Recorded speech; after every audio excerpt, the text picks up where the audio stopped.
Bem-vindos ao canal Liberty Ucrânia, sou Tetiana e hoje recebo Denis Yelisevich. Peço a todos vocês que se inscrevam no canal Liberty Ucrânia, compartilhem este vídeo com seus amigos, deixem um like neste vídeo e também convido todos vocês a se inscreverem no canal do Denis Yelisevich, porque todas as sextas-feiras lá tem lives muito interessantes, informativas e envolventes. Denis, gostaria de começar com algumas notícias atuais que estão acontecendo hoje na Ucrânia. Vamos começar pelo evento de 16 de setembro. O que pode dizer sobre ele? Houve uma reunião do presidente Zelensky com os servos do povo, onde foi anunciado que seriam tomadas algumas decisões muito difíceis. Na sua opinião, quais são essas decisões? Na minha opinião, estavam falando que se as coisas não forem bem na linha de frente... Bem, veja só. Eu sei de algumas informações, por assim dizer, desse lado.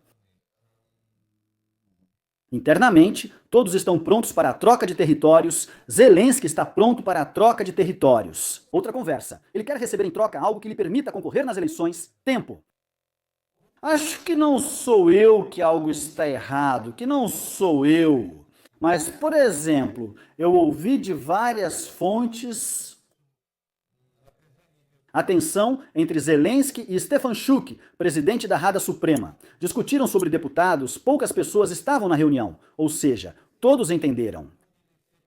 Todos sabem que Zelensky está colocando os deputados em risco, levando-os ao cadafalso. Talvez em Ashkirishin ele também falasse do referendo. Ainda não sabemos de nada, mas com certeza está tudo ruim e é uma crise. Ainda não se sabe ao certo quais decisões difíceis são essas, só podemos supor. E então talvez possamos relacionar essa visita do Zelensky a Donetsk hoje justamente com essas decisões difíceis. Porque durante a visita ele declarou o seguinte: passo a passo, os soldados estão libertando nossa terra. Desde o início da operação já foram libertados 160 quilômetros quadrados e 7 localidades em Donetsk. Sabemos que a situação em Kupiansk é criticamente difícil. Como você acha, essas decisões difíceis podem estar relacionadas à falta de militares, à continuidade da guerra e até mesmo à possibilidade de uma mobilização geral? Ou você não considera essa possibilidade? Bem, sim, a mobilização geral já está acontecendo em Pokrovska. Acho que a Sky News transmitiu hoje que os britânicos estão em Pokrovska. As coisas estão ruins. Portanto, no que recuperamos lá são, sabe, aquelas declarações tolas da série dos videoblogs noturnos diários dele. Syrskyi mentiu recentemente, afirmando que recuperamos muitos territórios lá. Tudo isso é mentira, feita para pessoas, desculpe a expressão, bem ingênuas para o público interno. Tudo isso está sendo feito em Pokrovsk por causa da situação complicada nessa região. Não vai ter nada de bom na linha de frente. Eu não quero agora sair gritando: a frente está desmoronando, a frente vai desmoronar. Vamos falar honestamente, quanto mais tempo a guerra durar, pior será para nós. E por isso tudo isso, sabe? Eles entendem esses gritos de precisamos de mais armas, precisamos armar a Ucrânia. Não, o período pós-guerra como garantia de segurança. Ninguém é contra, eu sou totalmente a favor. Mas lutar mais meio ano ou um ano pensando que vamos vencer a Rússia militarmente não vai acontecer. Da última vez que nos encontramos, falamos sobre o que Shmyhal disse, que seriam necessários 120 bilhões de dólares para lutar. Recentemente houve uma declaração de que encontraram 60, e esses 60 bilhões, ao que parece, são dinheiro que a Ucrânia arrecadou sozinha. Eu olhei os dados do Ministério das Finanças, que ainda eram de antes da guerra, e lá falava-se que a Ucrânia conseguia arrecadar sozinha com a ajuda dos impostos. Antes, arrecadávamos só 40 bilhões com nossas atividades. Agora dizem que a Ucrânia conseguiu 60, mas ainda falta obter uma parte desse valor. E supostamente estão circulando rumores na internet de que Zelensky vai se ocupar dessa questão e que a bancada Servo do Povo deve apoiar a decisão dele. Como você pode comentar sobre isso? Ouvi que Marchenko saiu e disse que precisamos de 120 bilhões de dólares para o próximo ano. Eles, claro, mandaram bem. Sobre o fato de que a Ucrânia arrecadou 60 bilhões por conta própria, em vez dos 40 habituais, eu preciso explicar para as pessoas como isso funciona. Ou seja, enormes quantias de dinheiro entram na Ucrânia, vindas dos parceiros, de uma forma ou de outra, empréstimos, não empréstimos. Esse dinheiro é gasto internamente. A maior parte desse dinheiro, muito dele, é gasto dentro do país. A maior parte, como os salários dos militares, é paga com impostos. E os próprios militares gastam esse dinheiro no mercado interno. É por isso que conseguiram arrecadar esses 60 bilhões. Aliás, ainda vou verificar essa informação, mas gastar 120 bilhões na guerra. Já falei sobre esse Marchenko.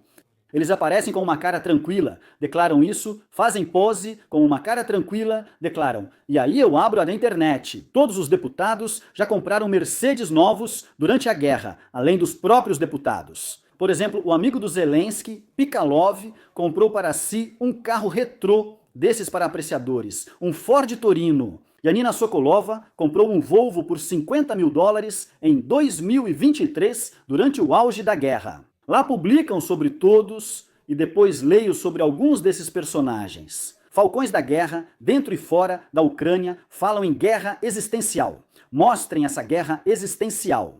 Na Ucrânia, ocorre o campeonato ucraniano de futebol e shows são organizados. Esses aí estão comprando carros para si mesmos. De certa forma, vocês entendem, pessoas que não tinham nada antes da guerra, durante a guerra, começam a adquirir muitas coisas. Propagandistas querem os 120 bilhões para a guerra. É esse o objetivo. Não estou mudando de assunto. É para isso que servem. É daí que todos esses capangas vão ganhar dinheiro e eles vão gritar para continuarmos a guerra. Você acha que Martchenko não ganha dinheiro com a guerra? Martchenko apareceu no meu sonho. Ele atua em todos os assuntos em Kiev e na Ucrânia. Esses são todos indicados dos globalistas. Há quanto tempo Martchenko é ministro das Finanças? É impensável que tenham afastado esse Shmyhal do cargo de primeiro-ministro. Na defesa, isso continua sendo fluxos financeiros globais, ou seja, Shmyhal se tornou o contador dos fluxos financeiros globais, para onde vão os maiores fluxos de dinheiro para a Basdi, para a defesa, agora naturalmente, ou seja, para o exército. Você entende? Estamos falando de dezenas de bilhões de dólares. Esse é o dinheiro que circula nas corporações nos Estados Unidos em enormes produtos que todos nós usamos, como a Apple ou algo assim, algum tipo de software. Mas isso é feito por pessoas. Pessoas criam com a mente, pessoas vendem, pessoas melhoram a vida. É um produto fabricado, valor agregado. Enquanto aqui estamos prontos para lutar o quanto for preciso, só nos deem dinheiro, é disso que vivemos. Só isso. Deputados presentes na reunião postaram que Zelensky afirmou não haver concessões territoriais e que não podemos sair de Donbás. E hoje eu observei quais perguntas as pessoas estão fazendo e elas querem saber se haverá uma mobilização geral, ou seja, se as mulheres serão mobilizadas, se haverá redução da idade de mobilização e o que acontecerá com os homens acima de 60 anos. Quais são as suas previsões? Para homens acima de 60 anos, já permitiram ir por contrato. Não acredito na mobilização de mulheres nem de jovens de 18 anos. Isso não vai acontecer só porque abriram as fronteiras para essa faixa etária. Por que não fazem o mesmo para idades maiores? Zelensky ou outros não querem, e os falcões da guerra sabem que seria um fracasso político imediato. Não importa como seja o nosso povo. Paciente, que não ama a liberdade, eu destruo esses mitos. Se forem mulheres e crianças, o povo reagirá, e Zelensky sabe disso. Entenda, por exemplo, um deputado tipo Veneslavski aparece e joga alguma coisa ruim na sociedade, uma coisa realmente ruim. Ou alguém fala da mobilização feminina, como Mariana Bezugaya, algo assim.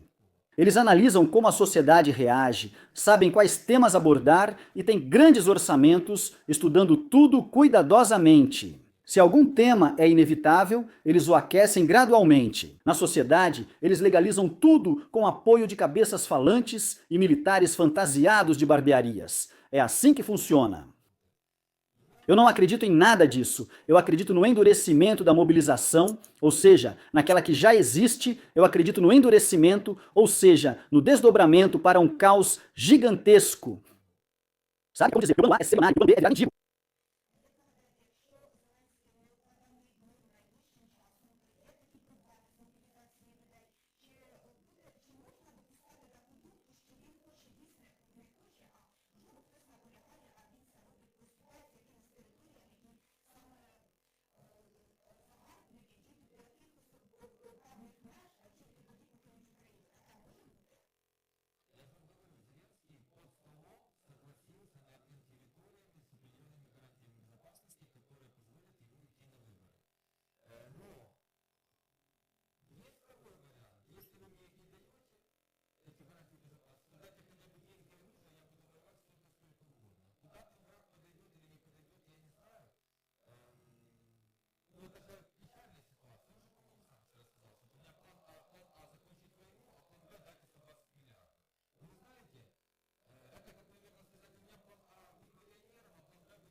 Isso é algo desse tipo.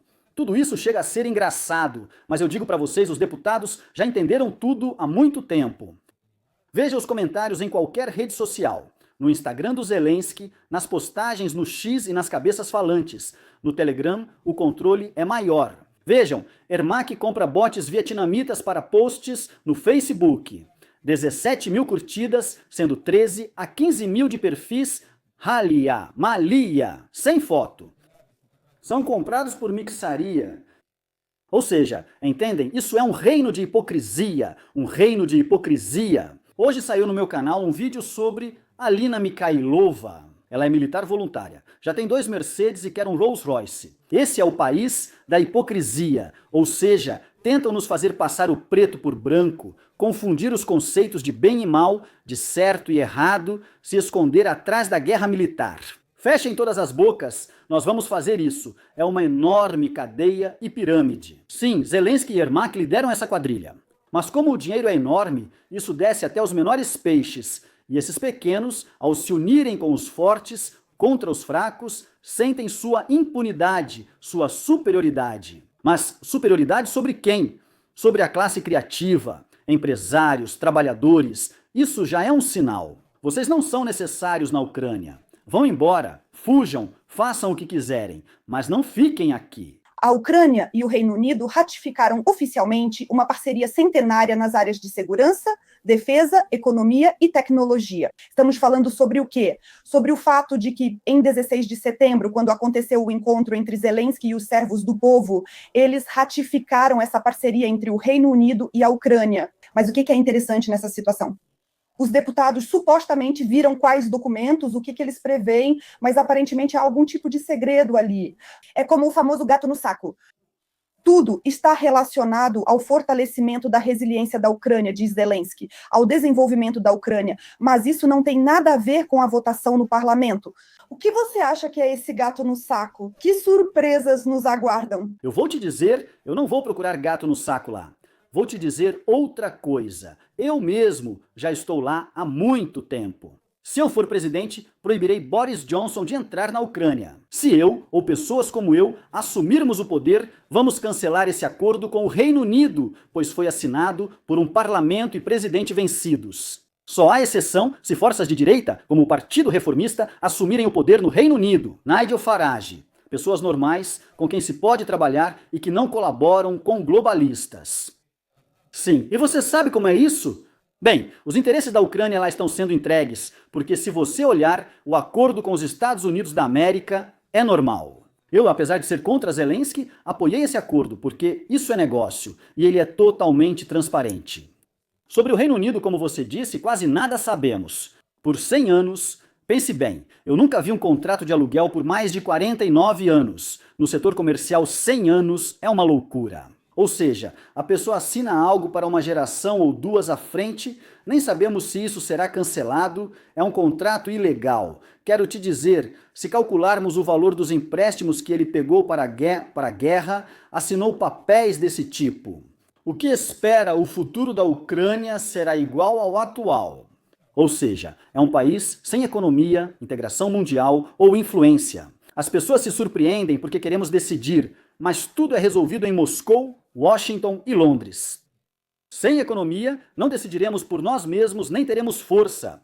E do jeito que Zelensky está levando, tudo será decidido sem nós. Tudo será decidido sem nós. Mas pessoas como Alina Mikhailova, Yanina Sokolova e Pikalov sempre existirão. Com um carro novo, sem dúvida, eles sempre vão se adaptar, por isso as reformas que eu proponho, mais algumas pessoas, eles não precisam. Essas reformas são necessárias para eles. Eles estão prontos para servir esse pântano. E o gordo do 95º bairro, Yura, ou como ele se chama, esqueci o sobrenome, dançava e era mestre de cerimônias nas festas dos promotores. Ele também serve essa classe de corruptos e tem uma Mercedes nova. E se houvesse reformas, os promotores não fariam tanta farra e não organizariam festas assim para si mesmos, permitindo-se contratar um mestre de cerimônias caro, convidando o apresentador do 95º bairro. Essa é a diferença. Precisamos falar sobre isso. O acordo com a Grã-Bretanha está relacionado e conectado a tudo isso e está em andamento.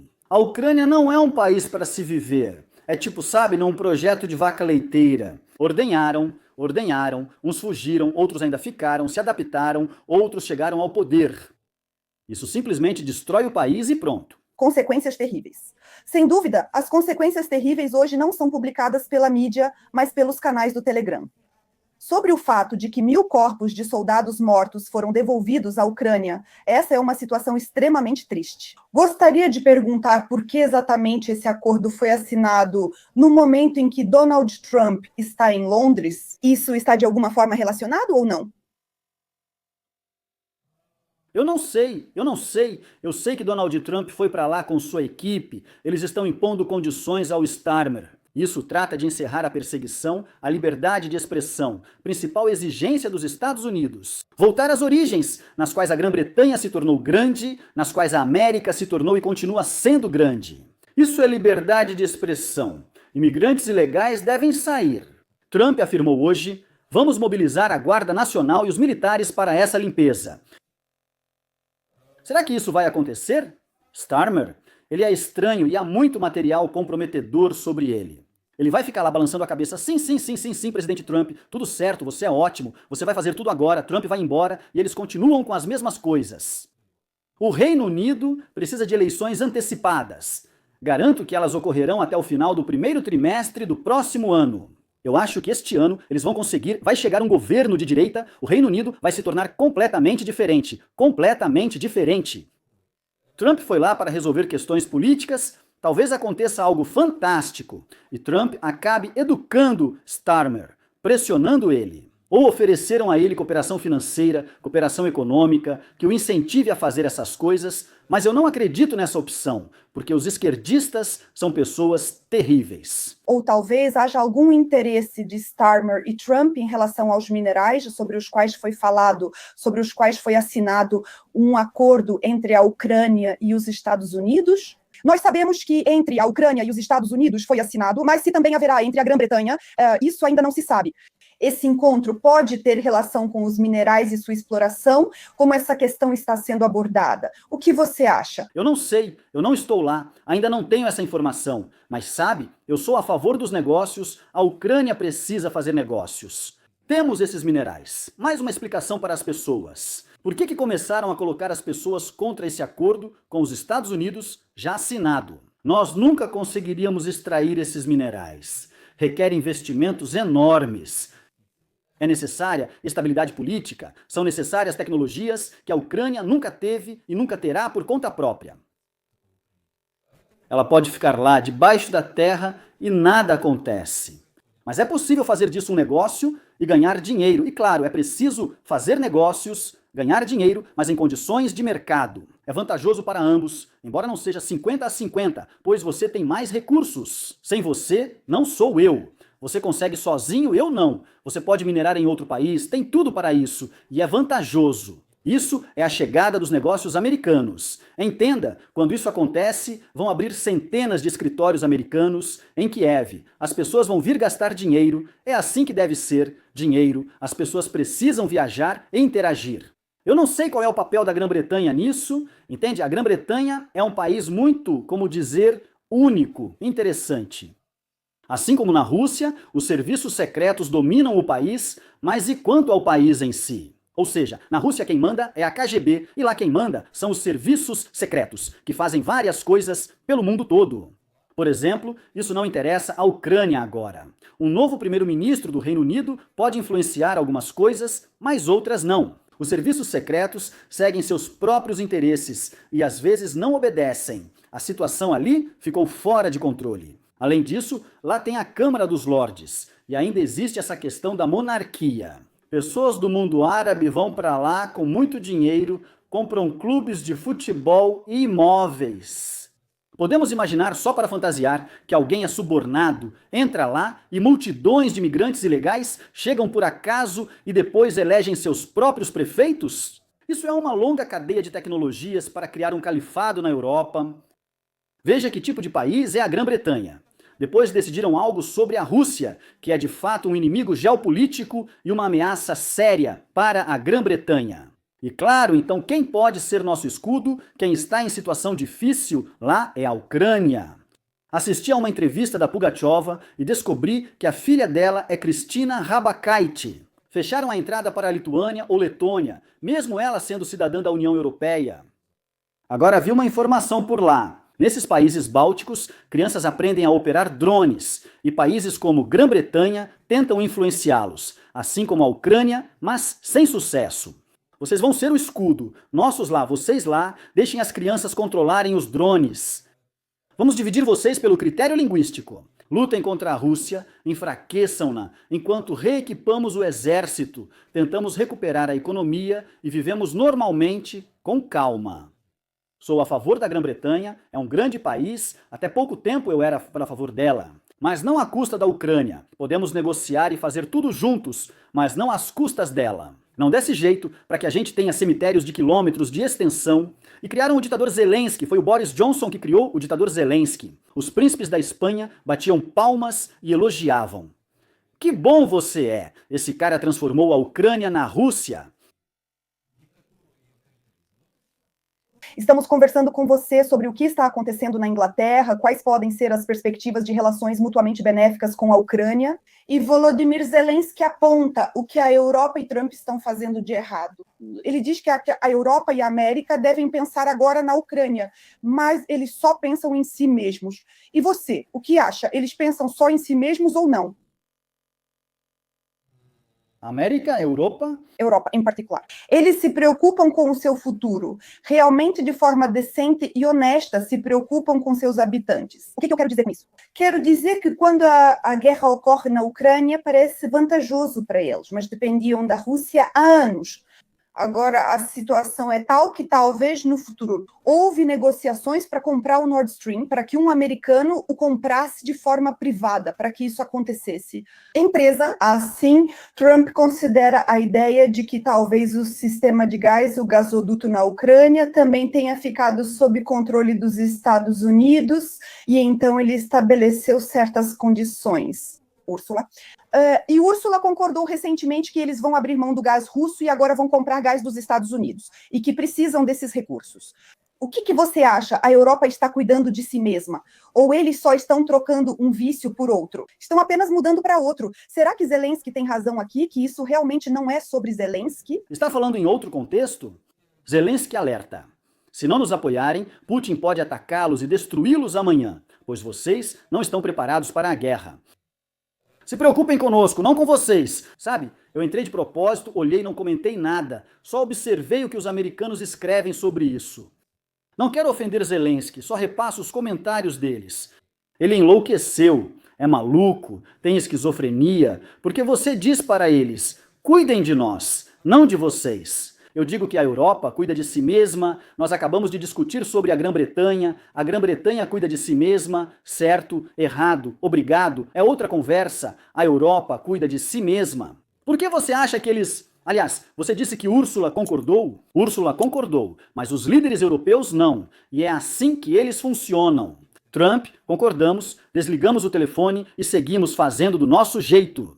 Eles não vão abrir mão da cooperação econômica com a Rússia e com a China, porque se fizerem isso, você entende, é uma quebra imediata da economia. Levaria 10 anos para mudar tudo. Tudo teria que se encaixar, todas as estrelas, todo o xadrez e assim por diante. Eles não vão fazer isso.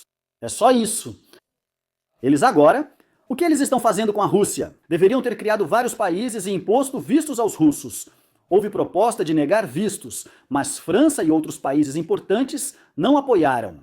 Eles não vão, entende? Eles não vão mudar a vida deles, eles continuam vivendo como sempre viveram. E Zelensky está tentando, foi até para o Trump. Aqui vocês têm o oceano, mas em breve a Rússia vai atacar vocês por aqui também. Ou seja, ele sempre sabe antes. É assim, deem dinheiro e armas para eu manter o poder e roubar. Obrigado. Tetiana, isso é uma catástrofe. No mundo todo, surgiu uma pergunta quando você respondeu sim via essa publicação. Escreveram que o círculo de Zelensky não corresponde à realidade. Ou seja, como se eles não dessem o devido valor ao que realmente está acontecendo na realidade. Para organizar isso, seria preciso envolvimento de parceiros estrangeiros. Você acha realista estrangeiros participarem do governo da Ucrânia? O que eu te passei antes eram só comentários de americanos e líderes de opinião. E o que você citou saiu na Foreign Policy. O artigo foi publicado recentemente contra Zelensky. Vamos fazer assim. Então isso não vai acontecer agora do jeito que você disse. Por quê? Por que, afinal? Trump não está pressionando Zelensky agora, não está divulgando material comprometedor, não está simplesmente tirando Zelensky do poder de uma vez assim.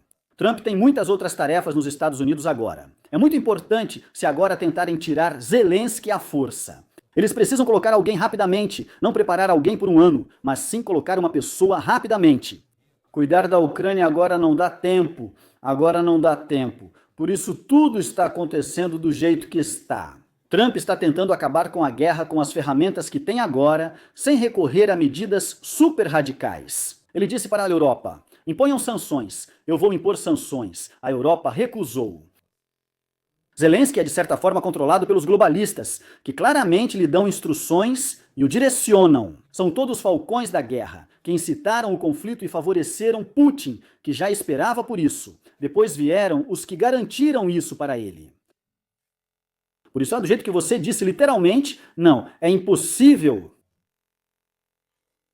Vamos terminar nossa conversa de onde começamos e chegar ao ponto para o qual nosso governo está se preparando. Você afirma que uma troca de governo poderia causar essas consequências, mas o vice-presidente da Comissão Eleitoral Central da Ucrânia, Sergei Dubovik, declarou que não haverá eleições na Ucrânia em 2026. Em maio, fiz transmissões ao vivo e afirmei que provavelmente não haveria eleições até 2027. 2026 é um cenário bem otimista. Não posso revelar de onde tirei essa informação. Vou dizer, do lado americano, por que esses prazos foram considerados? Por que no plano global? Porque agora não há tempo para lidar com isso. Não há tempo para lidar com isso agora. Para colocar as pessoas do jeito que eles querem, do jeito que eles precisam. Sobre a Comissão Eleitoral Central e essa declaração, sugiro que não deem muita atenção. O chefe da Comissão Eleitoral Central foi nomeado por um telefonema do gabinete do presidente e seguirá todas as ordens. Ele apareceu e tentou, acalmar essa onda. Por que só depois? Vocês tiveram o Mazuracha em uma entrevista no seu canal? Depois do encontro do Zelensky com os deputados, surgiram boatos sobre novas eleições e outra guerra. Mas para quê? Isso não convém para eles. Então pediram, vai lá e fala algo. Nem em 2026 haverá eleição. Vamos analisar isso do ponto de vista prático. E aí, pessoal, vocês não ficaram malucos, não? A partir de maio de 2026, começa o 8º ano do governo Zelensky. E se não ocorrer em 2026, provavelmente será na primavera de 2027, segundo o plano deles. Porque Zelensky vai governar por 10 anos, tendo vencido apenas uma eleição em 2019 e realizando a próxima só em 2027. Eu tenho medo pela Ucrânia, eu realmente tenho medo pela Ucrânia. Estão acontecendo coisas simplesmente monstruosas. E eu defendi isso metodicamente. Desde o outono de 2022, as eleições devem ocorrer conforme o cronograma o mais rápido possível. É fundamental estabelecer a democracia e o processo político na Ucrânia, rompendo a bolha de informação. O país precisa de novas abordagens e soluções. Zelensky fracassou e deve responder à história pelo ocorrido hoje. Você disse que ele está pronto para assinar as condições e até disposto a ceder alguns territórios, mas, por favor, destaque no final da nossa conversa o que o impede de fazer isso. Ele quer garantias de segurança, não apenas que sejam realmente algumas garantias de segurança eficazes no papel. Ele quer salvar a própria imagem, ou seja, me deem essas garantias de segurança. Bem, estou exagerando com um pouco de humor para que eu possa ir ao ar e dizer: pessoal, eu sou um presidente histórico. Olhem só, entramos na União Europeia, acabamos com a guerra, colocamos Putin no lugar dele, tudo isso aconteceu comigo, votem em mim. E com isso vai para as eleições. Vocês não gostam do Ermak, então adeus Ermak. Eu vou colocar o Misha Fedorov, que é jovem, vou colocar o Litvin, que é jovem. Vamos mudar tudo, juventude, reformas, $4.000 de salário para os professores. Só fui ditador por causa da guerra, agora teremos democracia. Elisevich, volta para a Ucrânia, mora aqui, não vamos te incomodar. Brincadeira? Claro. Foi assim que ele planejou a sequência. Ou seja, ele pensa que Donald Trump, a Grã-Bretanha ou os europeus são como juntar na Ucrânia Poroshenko e Yamachenko, aquele pessoal e nossos jornalistas, todos já comprados, mas não é assim. Como assim?